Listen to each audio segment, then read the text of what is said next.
Okay, welcome back. This is Chapter 10. Chapter 10 is all about doing what-if analysis. The title of the chapter is kind of weird. It's Data Tables, Scenario Manager, and Solver. Okay, it's doing what-if analysis. As always, we're going to start with learning objectives, so turn to page 515 and follow along. It says, we're going to perform break-even analysis. Yep, we certainly are. Analyze variables through formulas. Yep. Use goal seek, that's a cool little feature. Use a scenario manager, that's another cool little feature.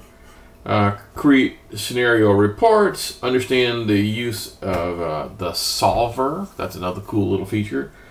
Use solver to solve complex problems and generate, interpret solver answer reports. Okay.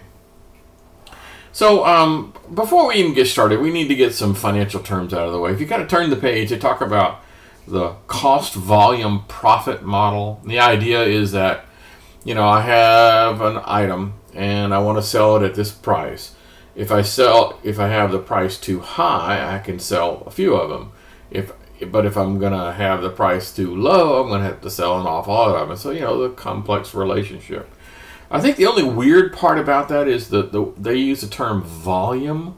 And, you know, I think of, you know, cranking up the knob on the stereo kind of a thing. And in their case, they're talking about quantity or units sold. So it should be the cost, units sold, and profit, you know, that kind of stuff. But anyway, let's keep going. So break-even analysis, if you keep going, they talk about how there's going to be some point where your costs are going to reach to zero. So if you sell this many items at this price, and you have this much fixed cost, then you're not going to make any money at all. You're going to be at zero. That's a good point to know, because everything above that is profit, and everything below that is you're going out of business. So they talk about a bit about the three types of costs that you could have. One is fixed cost. Now, fixed costs have nothing to do with how many widgets that you're building. Okay, if I built one widget this month and 400 widgets the next month, I'm still going to have to pay insurance on the building, you know, lease on the building, you know, I'm still have to pay my employees. So output is not relevant in this case. Fixed costs are all those costs that do not change when you ramp up production or slow it down. Variable cost is the exact opposite. Variable cost is I'm using plastic resin to build my widgets, and you know, it costs $1 a pound to buy this plastic resin. So if I'm producing one of them, well, then it directly relates to my cost. And then most of the time there's a third category called mixed, where, you know, some of it is and some of it isn't. You might have to go in there and like do a percent, or perhaps even if it's not that complex, you might just have like a table that says, you know, this amount of production produces this amount of cost. We're not going to do the mixed part, by the way. Okay, so fixed costs, variable cost, and mixed. So on page 517, they finally talk about doing break-even analysis. So let's do that. So I'm going to go here and fire up my good old Chapter 10 example. And they have an example here called break-even analysis. So the first thing we have to do before we even get to the break-even part is we need to finish off the formulas, because they didn't actually finish this. So for example, the total, and just for conversation, I'm going to put one client in there, okay, just one. It didn't really matter what number I put, but I put one client in there. Okay, so gross revenue would be, you know, that client times how much it costs. Okay, cool. Now here are my fixed costs. They have nothing to do with the however many clients I have. The management and salaries and equipment depreciated, blah, blah, blah, blah, blah. So here's my total. So I'm just going to use the sum feature here and go. Okay, cool. My instructors get a commission. Now this is variable costs, okay? So this would be whatever the gross revenue is times, so they cost me, for every $125 that I get, it's going to cost me you know, $12.50. Okay, and then the supplies per client. Okay, that'd be kind of the same thing. So this would be one client times however much the cost is. Cool. And then I need a sum for my total variable cost. Cool. And then my total expenses, which would be the same. That would be what? D13 plus D17. Okay, cool. And my net income is total expenses minus my revenue that I made, my gross revenue. Okay, so actually, I probably should have done that the way around. So, how about my gross revenue, D6 minus my total expense is that. Okay, that's more better. So if I only have one client, I'm going to go broke because it's costing me $6,400. I would lose $6,443.45 if I only had one client that month. Okay, now that I've got it put together, now we have to go in and just poke around and see if we can find out when this thing gets to zero. So I'm just going to pick some numbers, just kind of randomly. You know, I kind of have an idea in my mind. Let's put in 50. Oh, that's pretty close. Let's put in 100. Ooh, okay, made a profit. So it's going to be somewhere between 50 and 100. So how about 75? Okay, it's too high. How about 70? Oh, that's really close. How about 65? Ooh, getting really close. 62. Okay, somewhere around 62, 63. Okay. So 64. Okay, 64. So the answer is my break-even analysis is 64. Now, that was a tiny bit tedious. I mean, not terribly so. Where you had to just kind of pick numbers and throw some stuff in there and just randomly pick numbers over and over and over until you came up with something. So there is another cool thing you can do to kind of speed this up, because that was kind of, you know, up, down, you know, I couldn't actually tell what I was doing.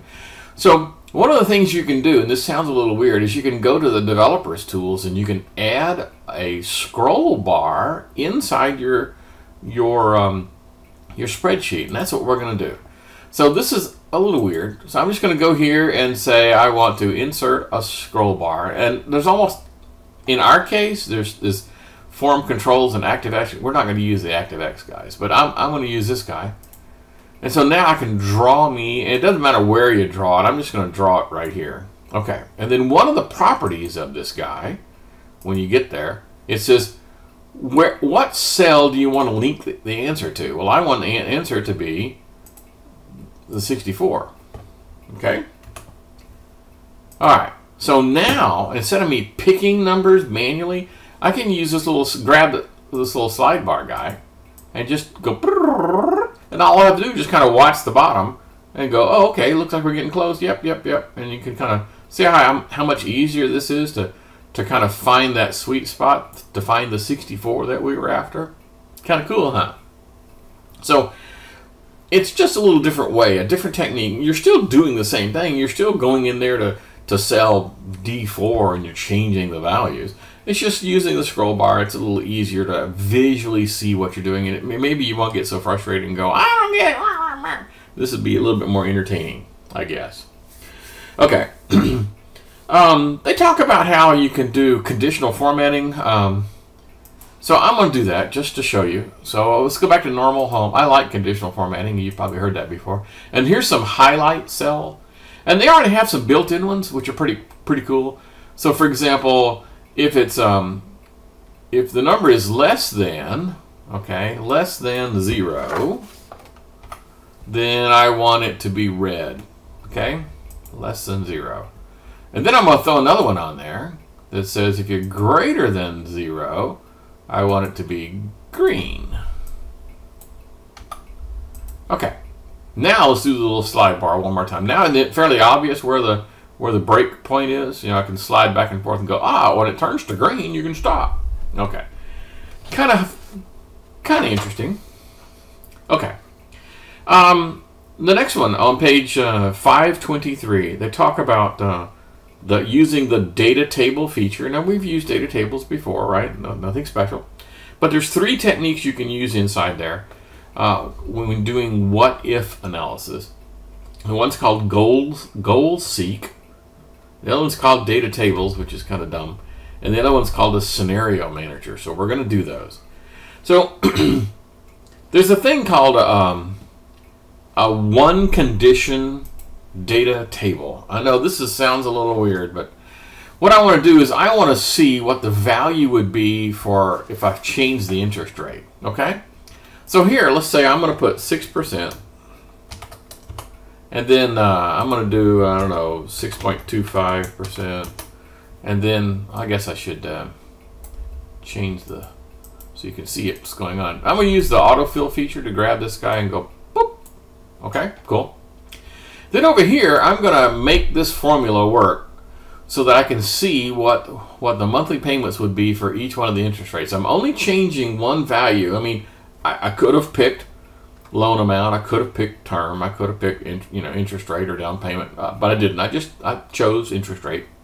Okay, now, so I would have to go over here and build a formula for that. And remember how this thing works with the payment and all that stuff? If you go back here, I'm just gonna steal this formula and then go over here and then paste this formula, and then I'm gonna have some problems right off the bat. First of all, I no longer want B4 as my source. I want it to be D1 or D2 rather. Sorry, D2. Okay. Now here's part of the problem. Remember how we had the relative addressing and mixed addressing? So help me think this thing through. If I'm going to be grabbing this guy and pulling it down in the row direction, in the number direction, I want to keep this thing from not going toward the numbers. So if I want to drop anchor on the numbers, so like this B3 needs to have a $sign, and this B2 has to have a $sign, and the B5 has to have a $sign. Okay? Did you see how I kind of sort of figured that? I looked at it and said, I don't want it to move in the number direction, so I dropped anchor on the 3 part and on the 2 part and on the 5 part. Okay, I grabbed this and boing, ta-da! So now I've done kind of sort of like a one variable analysis of here's a bunch of scenarios, right? Starting at 6% and going to 9.25, and presto changeo, it's done what we want to do. Now the problem is this is kind of a pain in the ass, mainly because you have to deal with copying the formula over, and you have to go in and figure out the relative addressing, and it's possible you could have made a mistake doing all this. So there actually is a better way. Okay, and that's doing this thing called the what if analysis. Now I will tell you before we start, there are a couple of weird things in here that might catch you by surprise. So I'm just going to clear this. And oddly enough, I need an extra, I'll explain this in a minute, but I need an extra spot at the top. So I'm just going to grab this guy, and if you grab him by the thick border and drop him down a notch, that moves everything. Okay, because I need a blank spot up here. And the way the what if analysis works, the what if analysis takes an example, okay? You show it an example of what you want, and then it'll look at that and go, I think I figured it out. And it will do all the things that we just did. It will create the formula. It'll figure out which cells have to have relative addressing, which ones have to be, mixed. It'll do all that for you. Okay.